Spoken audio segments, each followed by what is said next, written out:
সবাই ইব্রাহিম রে ধরছে, ইব্রাহিম চল আমরা পূজা দিতে যাব। সাইয়েদনা ইব্রাহিম ফানাযারা নাযরাতান ফিন নুজুম, তাকালেন আকাশে আর বললেন ইন্নী সাকিম, আমি যেতে পারবো না, আমি অসুস্থ। আমি কি আসলে সুস্থ ছিলেন?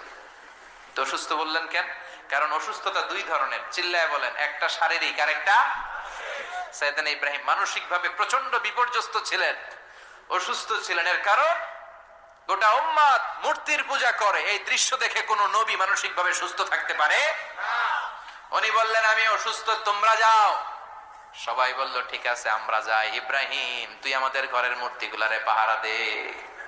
মূর্তি পাহারাদার একজন ভালো লোক পাওয়া গেছে, মূর্তি পাহারা দেওয়ার জন্য ভালো একজন পাহারাদার পাওয়া গেছে। নাম কথা কন, কথা বুঝতে কষ্ট হচ্ছে মনে হয়। মূর্তি পাহারা দেওয়ার জন্য কারে পাওয়া গেছে? সাইয়েদনা ইব্রাহিম কয় ঠিক আছে আজকে পাহারা দিমু, জন্মের পাহারা, যা তোরা দিতাছি, পাহারা দিতেছি যা। এইবার সাইয়েদনা ইব্রাহিম মূর্তির ঘরে ঢুকলেন। দেখেন কি সুন্দর কথোপকথন আল্লাহ তুলে ধরলেন। আল্লাহু আকবার।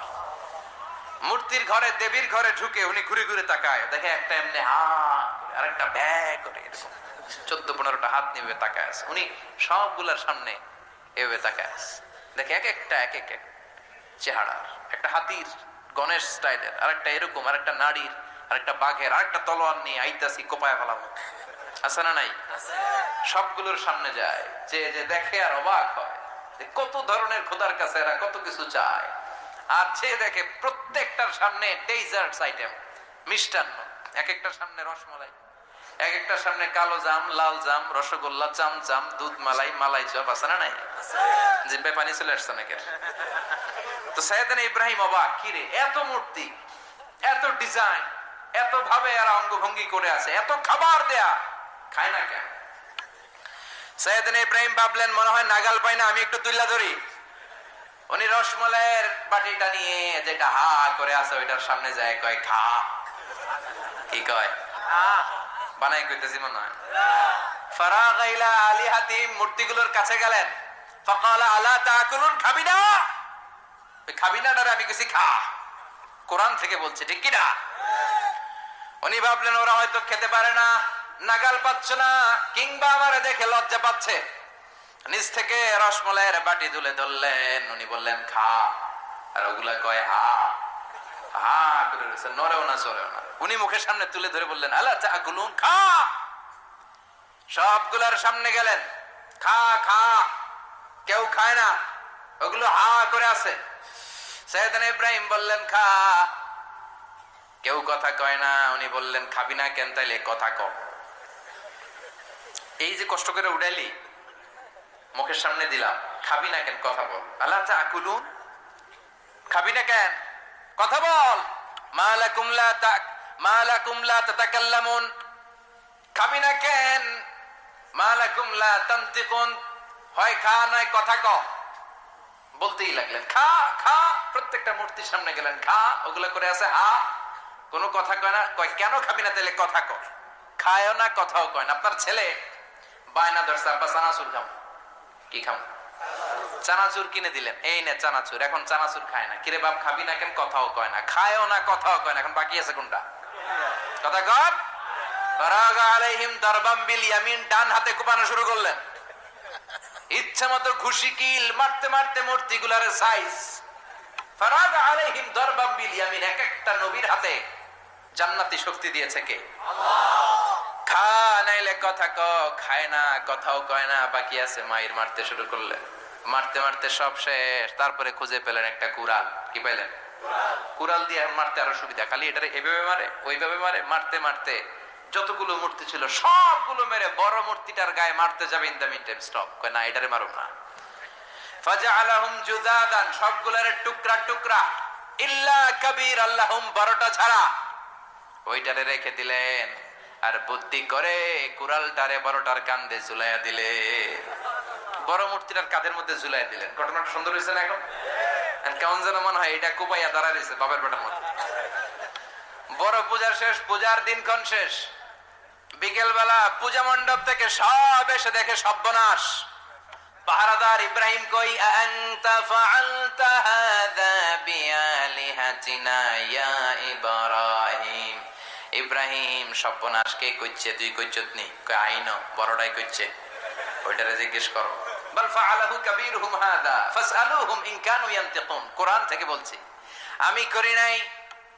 ওই দেখ কুড়ালটা কার কান্দে, বড়টার কান্দে, ওইটারে জিগা। সবাইকে খাইছে।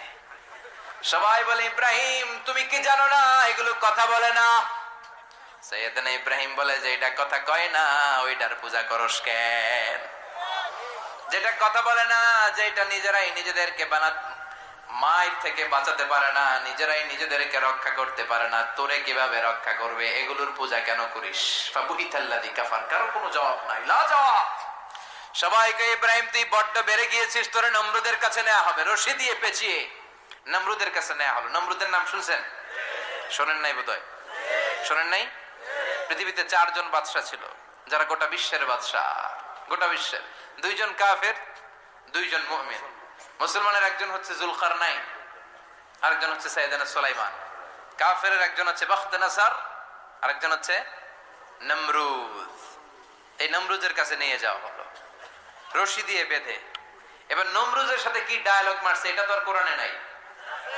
কথা কম, এটাও আছে। নমরুদ বলে ইব্রাহিম শুনলাম তুমি নাকি আমাদের খোদাগুলোরে মারছো, তুমি নাকি কোন আল্লাহর ইবাদত করো, তুমি নাকি কোন নতুন রবের তথ্য নিয়ে আমাদের বাবেল নগরীতে আগমন করেছো। আমি ছাড়া কোনো খোদা আছে বলে তো আমি শুনি নাই। এই বাবেল নগরীতে আমি ছাড়া কোন খোদা আছে আজকে নতুন শুনলাম। কে তোমার খোদা, কি তার পাওয়া? এবার ডায়ালগ মারা শুরু করলেন সাইয়েদনা ইব্রাহিম। সাইয়েদনা ইব্রাহিম বললেন রব্বি আল্লাযী ইউহয়ী ওয়া ইউমীত। আমার রব এমন রব যিনি জীবন দেয় আবার মরণও দেয়। জীবন দেয় কে? মরণ দেয় কে? নমরুদ বলে তাই তোমার আল্লাহ জীবন দেয় মরণ দেয়? আনা উহয়ী ওয়া উমীত। এবার নমরুদ ডায়ালগ মারতেছে, খালি ডায়ালগ। আনা উহয়ী ওয়া উমীত, আমিও তো জীবন দেই, আমিও তো মরণ দেই। সাইয়েদনা ইব্রাহিম বললেন তুমিও যদি আমার আল্লাহর মতো জীবন দাও মরণ দাও তাইলে দেখাও। নমরুদ জেলখানা থেকে 2 জন ফাঁসির আসামিকে ধরে আনলো। ধরে এনে একটা ধারালো ছুরি নিয়ে প্রথম আসামির পেটের ভিতরে ধা করে ছুরিটা ভরে দিয়েছে। ফিনকি দিয়ে রক্ত ছুটলো। লোকটা ছটফট ছটফট ছটফট করতে করতে দুনিয়া থেকে বিদায়। এবার পেট থেকে ছুরিটা বের করে দ্বিতীয় আসামির পেটের মধ্যে ঢুকাতে যাবে ধা করে। In the meantime stop, ঢুকায় নাই। পেটে ঢুকাইতে যাবে, ঢুকায় নাই। কয় ইব্রাহিম এই যে দেখো তোমার সামনে প্রথম লোকটারে আমি জীবন মৃত্যু দিলাম, আর এটারে মৃত্যুর পথ থেকে বাঁচাই এটারে আমি জীবন দিলাম।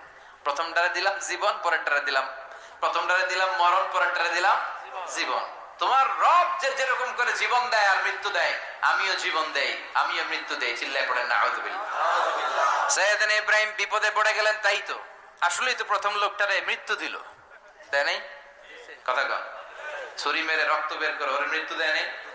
পরের লোকটারও একই ভাবে মৃত্যু দিতে যে সেখান থেকে বাঁচিয়ে জীবন দিল। ভেজাল আছে না নাই?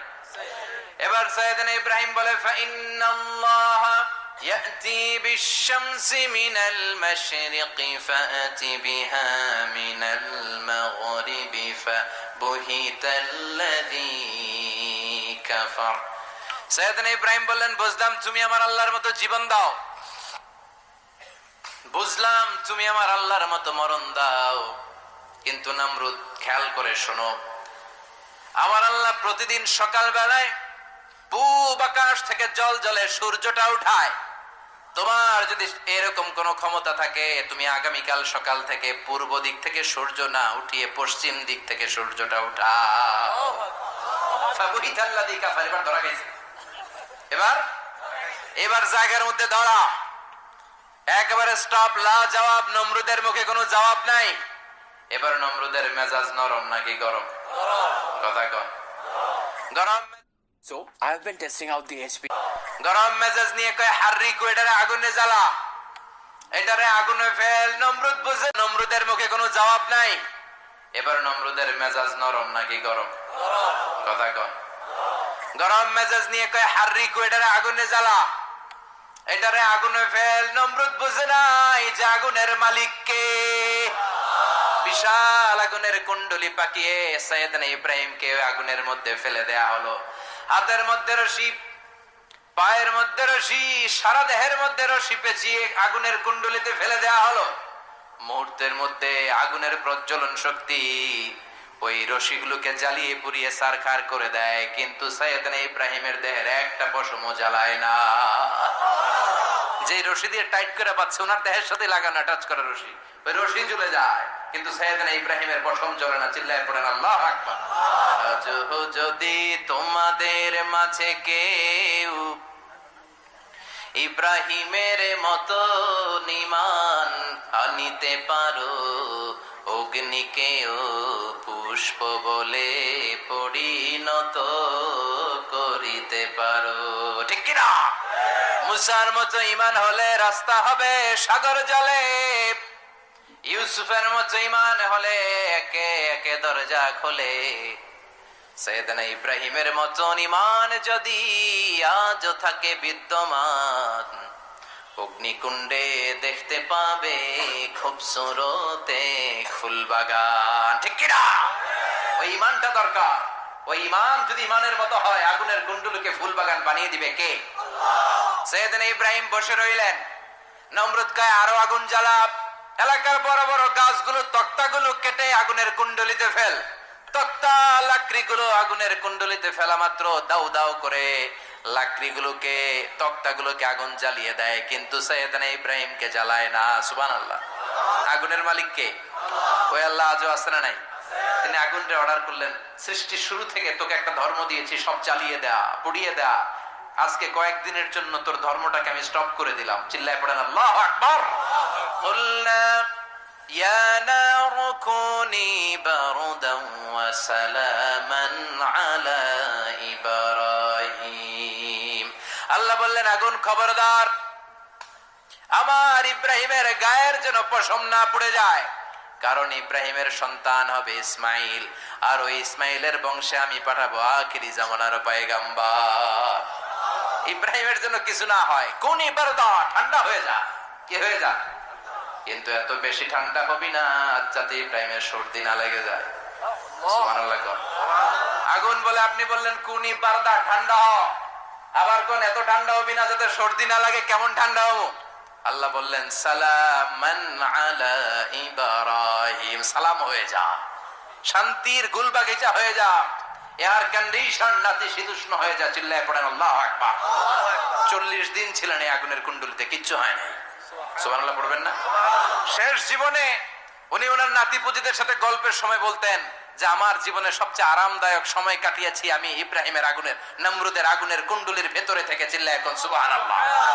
তার মানে পুরো আগুনের কুণ্ডলির এই গুলবাগিচা বানিয়ে দিয়েছে কে? ওনার জীবনের শ্রেষ্ঠ সময় নাকি এটা? সবচেয়ে আরামসে নাকি কাটিয়েছে এই আগুনের কুণ্ডলির ভেতরে। চিল্লায় পড়েন আল্লাহু আকবার। এবার আল্লাহ ডেকে বলেন নমরুদ অনেক